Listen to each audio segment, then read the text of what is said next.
शहीदलाई हामी जबसम्म शहीदको सपनालाई पूरा गर्दैन हामी शहीदसँग छौं। आज न्यू दिल्ली सफदरजंग एनक्लेव गोरखा भवन में हार्ट ऑफ टच के द्वारा गोरखालैंड शहीद दिवस का आयोजन श्रद्धा और सम्मान के साथ किया गया। कार्यक्रम में बड़ी संख्या में गोरखा संप्रदाय के लोगों ने भाग लेकर उन शहीदों को भावभीनी श्रद्धांजलि अर्पित की जिन्होंने गोरखालैंड के सपने, अधिकार और पहचान के लिए अपना सर्वोच्च बलिदान दिया। सभा के उपस्थित लोगों ने शहीदों के त्याग को नमन करते हुए उनके संघर्ष और बलिदान को सर्वदैव याद रखने का संकल्प लिया। 2 मिनेटको मौन धारण गर्नेछौँ हामी सबैले।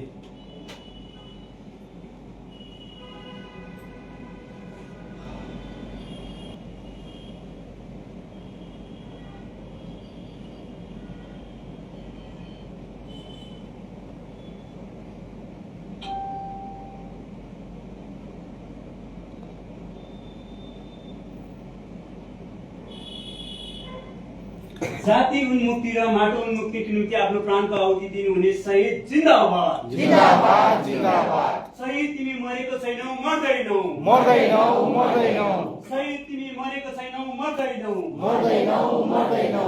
अमर शहीद जिन्दाबाद जिन्दाबाद जिन्दाबाद अमर शहीद जिन्दाबाद जिन्दाबाद जिन्दाबाद। शहीदको सपना अलग राज्य गोरखाल्यान्ड हुनै पर्छ हुनै पर्छ हुनै पर्छ शहीदको सपना अलग राज्य गोरखाल्यान्ड हुनै पर्छ हुनै पर्छ हुनै पर्छ।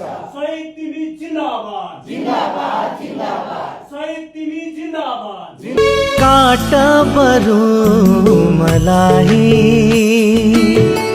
एक पल्टामा भन्न देऊ,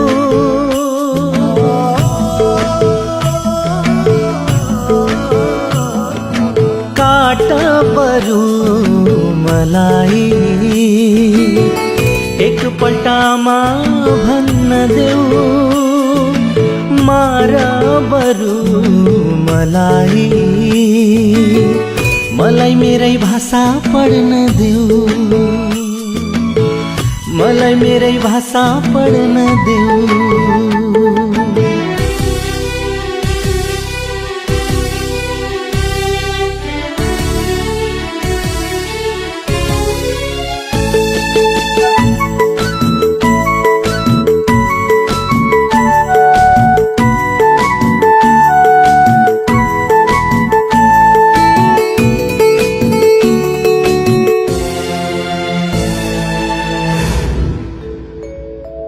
मेरो भाषा मास्न खोज्ने षड्यन्त्र तिम्रो चल्ने छैन,